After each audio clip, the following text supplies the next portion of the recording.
নমস্কার, দেখছেন এনএন বার্তা।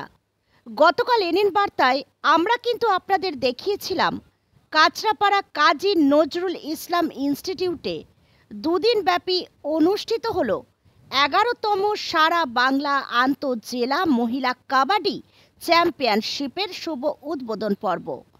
আর আজ ছিল তার চূড়ান্ত পর্যায়ের খেলার দিন, যেখানে দেখা গেল বহু লড়াইয়ের পর হুগলির টিম 0-1 ব্যবধানে চন্দননগরকে হারিয়ে বিজয়ী হয়েছে।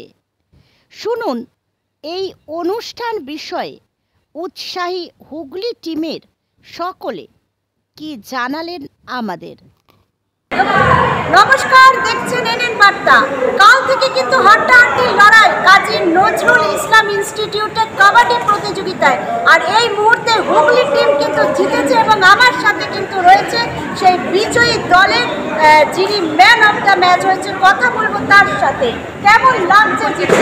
খুবই ভালো লাগছে। কাল থেকে তো অনেকবার দারুণ লড়াই হয়েছে, সেই অভিজ্ঞতাগুলো তখন কেমন ছিল, টেনশন, আর এখন কি হচ্ছে?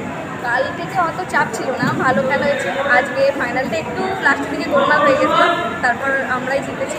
খুবই ভালো লাগছে। এতটা হাড্ডাহাড্ডি লড়াইয়ের পর যখন পুরস্কারটা পাবে যে ঘোষণাটা, সেই সময়টা কেমন লাগছে? খুবই উত্তেজিত ছিলাম সবাই আমরা, খুবই ভালো লেগেছে। সবাইকে কি বলতে চাও?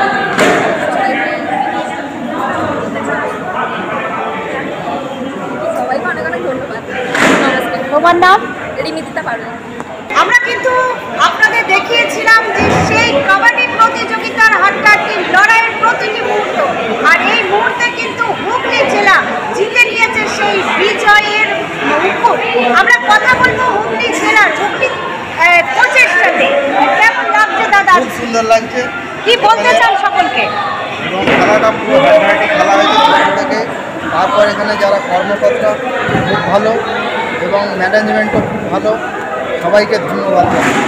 আগামী বছর ডাকলে পাবো তো? আগামী বছর আশা করছি আবার আসবো।